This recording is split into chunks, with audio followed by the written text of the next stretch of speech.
first off, we are the most vaccinated country in the world. And so a lot of vaccines that are given here are not given in other countries. So many countries don't vaccinate for Tdap in pregnancy. So that is one thing to note, that it's not a global. Worldwide. Yeah.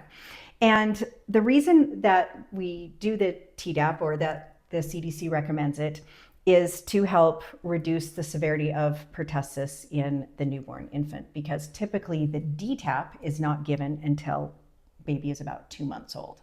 Okay, pertussis being whooping cough. Right.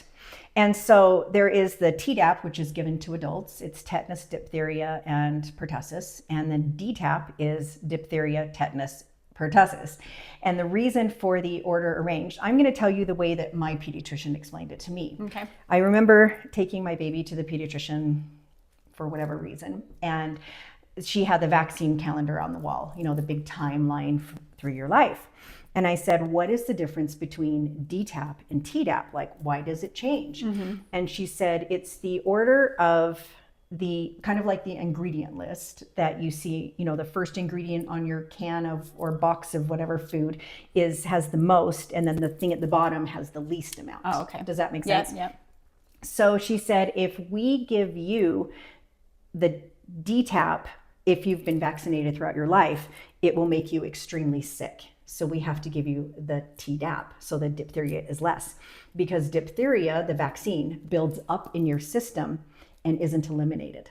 And so if we give an adult as high a dose as we're giving a child, think about that for a moment, okay? If we give them as high of a dose, it would be toxic for the adult. Oh, okay.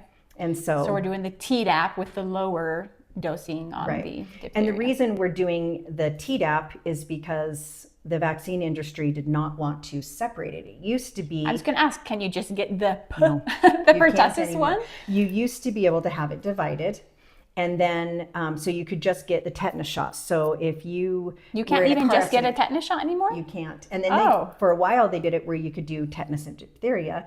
And then they said, you know what? That's not cost effective for us as manufacturers. It had nothing to do with your safety. It had to do with money. Efficiency. And so they combined it. So every time you get something for pertussis or for tetanus, you get diphtheria, whether you like it or not. Oh, I didn't realize that. I did get just a tetanus shot one time because I got, you know, caught with something rusty. But that was a lot of years ago. Over 15 years. Yeah, that was a long time ago. Yeah, exactly. So that is one of the drawbacks, is you can't get just one thing. You have to get the combination. So we're trying to protect baby from pertussis, but we're obligated to include the others as well. Okay. Exactly. All right. So, but the CDC is saying that you want to do it, you need to do it. What's their deal? Why so, how big of a risk is the pertussis? And I know that it is serious for a baby to get pertussis. Right. So it is definitely a serious thing for baby, because babies cannot handle respiratory issues very well. So for instance, if an adult gets pneumonia, they can go a good week, you're miserable, but you could go about a week before you're like, all right, I really need to go to the doctor now. Like, this is out of control. A child can go, you know, maybe 3 or 4 days. An infant can go hours to a day. Like, they just don't have any reserves.